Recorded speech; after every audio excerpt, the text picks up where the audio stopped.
एक बहुत important topic पे मैं बहुत डिटेल में आपसे बात करना चाहूँगा, और वो है डिप्रेशन के टॉपिक को लेके। नेहा गुप्ता जी का यहाँ पे सवाल आया है सर कि आप लोगों की क्वेरी सॉल्व करते हैं। मेरी एक क्वेरी है कि मैं डिप्रेशन से डील कर रही हूँ वाइल प्रेपरेशन के समय डिप्रेशन आना बहुत लाजमी है। अक्सर अगर हम लोग चीज़ों को पढ़ते हैं, वो चीज़ें हमको समझ में नहीं आती हैं, हम बार बार उनको रिवाइज करते हैं तो भी वो हमको समझ में नहीं आती हैं। हम कुछ और पढ़ने लगते हैं तो हमको लगता है कि हम पुरानी चीज़ें भूल गए। हम जब आंसर राइटिंग करने जाते हैं तो हमारे आंसर्स उतने अच्छे नहीं होते हैं, हम ठीक से नहीं लिख पाते हैं। 3 घंटे में 20 क्वेश्चन छोड़ो, क्या 10 क्वेश्चन भी ढंग से नहीं लिख पा रहे हैं, और पता चला है कि प्रीलिम्स का पेपर अटेम्प्ट कर रहे हैं तो सब सवाल गलत हो गए, नंबर बहुत कम आए, 200 में से 40 ही आ रहे हैं, 30 ही आ रहे हैं, 25 ही आ रहे हैं, 50 ही आ रहे हैं। तो लग रहा है कि यार क्या ही मतलब कर रहे हैं, 6 महीने हो गया, 5 महीने हो गया पढ़ते हुए, कोई इंप्रूवमेंट ही नहीं दिख रहा है। तो ये एक प्रकार का डिप्रेशन है जो पढ़ाई करते वक्त लोगों को सफ़र होता है। और मैं आपको बता दूं कि डिप्रेशन केवल ऐसा नहीं है कि पढ़ाई, जैसे कि यहाँ पे नेहा का सवाल है, इनको पढ़ाई में डिप्रेशन हो रहा है। लोगों को अलग अलग वजहों से डिप्रेशन होता है। किसी का ब्रेकअप हो गया तो उसको वहाँ पे डिप्रेशन हो रहा है। कोई किसी एक पर्टिकुलर नौकरी की तैयारी कर रहा था कॉलेज प्लेसमेंट में, वहाँ पे कॉलेज प्लेसमेंट में बहुत मेहनत की लेकिन नंबर नहीं आए। कैट का एग्जाम दिया, नंबर नहीं आए। किसी ने यूपीएससी में सब कुछ अच्छा किया, इंटरव्यू दिया, नहीं सिलेक्ट हुआ, नंबर नहीं आए। तो डिप्रेशन की नाना प्रकार की वजह हैं, और हर इंसान अपनी लाइफ में जब भी वो स्ट्रगल कर रहा होता है किसी ना किसी बात पे डिप्रेशन झेलता है। अब सोचिए, जो मिडिल क्लास और लोअर क्लास के लोग होते हैं वो तो अपनी लाइफ में आगे बढ़ते वक्त, कुछ ऊपर उठते वक्त डिप्रेशन झेलते हैं। जो बड़े अमीर लोग हैं, जो बिल्कुल ही कहते हैं ना कि लक्की स्पर्म क्लब, जो बिल्कुल ही अमीरियत में पैदा हुए हैं, वो अपने ही अलग अलग प्रकार के तरीके ढूंढ लेते हैं डिप्रेशन के। तो मम्मी ने हम पे ध्यान नहीं दिया, पापा ने डांट दिया, इस बात पे डिप्रेशन हो जाता है। मैं मजाक नहीं उड़ा रहा हूँ, एक्चुअली में मैं ये आपको बताना चाह रहा हूँ कि हर प्रकार के लोग को यहाँ पे डिप्रेशन होता है। लेकिन हम लोग जो पढ़ाई करते हैं वो भी डिप्रेशन है भाई, किसी का ब्रेकअप हो गया वो भी डिप्रेशन है। तो डिप्रेशन सबको होता है और उसका सॉल्यूशन भी सबके लिए एक ही है। मैं आपको बताता हूँ, पढ़ाई के रिस्पेक्ट में बताता हूँ। मैं आपको इस चीज़ को अपने एग्जाम्पल से बताता हूँ।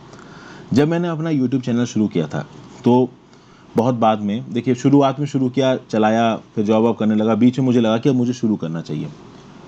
तो मैं जब वीडियो बना रहा था ना, तो मेरे वीडियोस पे कोई 25 व्यूज़ आ रहे हैं, 30 व्यूज़ आ रहे हैं, कोई 35 व्यूज़ आ रहे हैं, 40 व्यूज़ आ रहे हैं। मैं बड़ा परेशान, मैंने कहा यार मैं इकोनॉमी के इतने मुश्किल आर्टिकल्स की इतनी एनालिसिस कर रहा हूँ, पता नहीं पास्ट से इन्फॉर्मेशन निकाल रहा हूँ, स्टैटिस्टिक्स निकाल रहा हूँ, वीडियो में समझा रहा हूँ और कोई देख ही नहीं रहा है।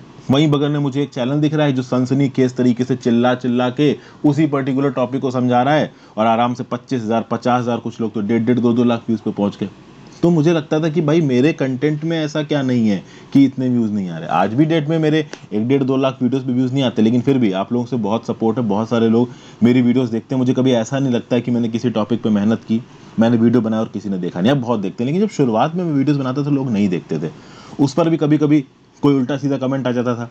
अब तो खैर मुझे उल्टे सीधे कमेंटों का फर्क ही पड़ना बंद हो गया है, इतने आते हैं। हालांकि मेरे 100% कमेंट्स में से 99.9% पॉजिटिव होते हैं, बट 0.01 में कभी ना कभी कोई हो जाता है जो चिल्ला देता है। ठीक है भाई, फ्रीडम ऑफ स्पीच है, डेमोक्रेसी है, कोई कुछ भी बोल सकता है, हम किसी को रोक नहीं सकते। लेकिन एक समय था जब मैं इन सब चीज़ों को लेकर कहीं ना कहीं डिप्रेस हो जाता था, परेशान हो जाता था। लेकिन मैं, जो भी डिप्रेशन के कॉज से आप गुजर रहे हो, मैं आपको एक बात बताता हूँ। जब आपकी मेहनत का फेज आता है तो आपके सामने डिप्रेशन की समस्या आएगी ही आएगी, डेफिनेटली आएगी। एक ज़बरदस्त एग्जाम्पल देता हूँ आपका इसका। अगर आपने हिंदी लिटरेचर के बारे में आपको थोड़ी भी जानकारी हो तो जो पोएम्स है ना हिंदी लिटरेचर में, उसमें एक बड़े अच्छे राइटर रहे हैं सूर्यकांत त्रिपाठी। उनको, सूर्यकांत त्रिपाठी को निराला भी कहा जाता था। इनकी एक कविता है राम की शक्ति पूजा। उस राम की शक्ति पूजा में ये दिखाया गया है कि कैसे भगवान श्री राम रावण के हाथों में फंसी हुई सीता मैया को छुड़ाने के लिए जाते हैं। अब वहां पे जब वो रावण से लड़ रहे होते, श्री राम जो कि भगवान है, जब वो रावण से लड़ रहे हैं तो उनके अंदर भी ह्यूमन जैसे कैरेक्टरिस्टिक्स आ रहे हैं। उनको भी कभी कभी लग रहा है कि यार ये रावण बहुत स्ट्रांग है, इसको हरा नहीं पाएंगे, सीता मैया को कैसे छुड़ाएंगे। मतलब इस प्रकार की प्रॉब्लम्स राम जी के दिमाग में आ रही हैं। वो एक भगवान फिगर है, लेकिन उस कविता में एक भगवान फिगर के अंदर कुछ ह्यूमन कैरेक्टरिस्टिक्स दिखाए हैं। तो ये जो प्रॉब्लम है ना डिप्रेशन वाली, this is a part of human characteristics.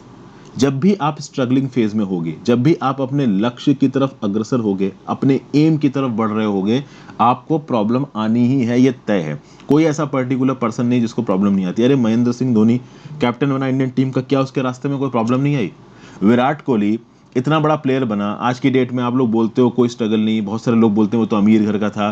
आपको क्या लगता है विराट कोहली को प्रैक्टिस करते समय, क्रिकेट सीखते वक्त समय प्रॉब्लम नहीं हुई होगी? सबको हुई होगी, लेकिन वो फेज किसी ने देखा नहीं है। लोग हमेशा सक्सेस का फेज हो देखते हैं और सक्सेस के फेज पे आपको जज करते हैं। जिस दिन आप लोग सक्सेसफुल हो जाओगे, यूपीएससी क्वालिफाई कर लोगे, अलग अलग लोग आपको अपने अपने हिसाब से जज करेंगे, बट उससे फर्क क्या पड़ता है? आपका टारगेट सक्सेसफुल होना है। तो जब भी आप मेहनत करते वक्त डिप्रेस हो, उस समय पे ये मत सोचो कि अगर आप मेहनत कर रहे हो तो उस मेहनत को कोई फायदा नहीं हो रहा। मेहनत का फायदा हो रहा है।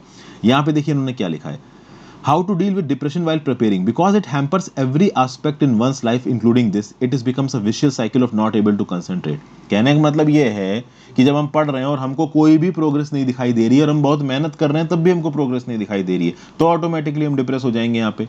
और फिर पढ़ें क्यों जब हमें मेहनत नहीं दिखाई दे रही? यही तो खास बात है, जब आप मेहनत करते हो ना उसका फायदा हो रहा होता है, लेकिन वो फायदा आपको इमीडिएटली नहीं दिखेगा। इमीडिएटली कहने मतलब 1 महीने, 2 महीने, 6 महीने, 8 महीने, 10 महीने, हो सकता है 1 साल में ना दिखे, बट दिखेगा।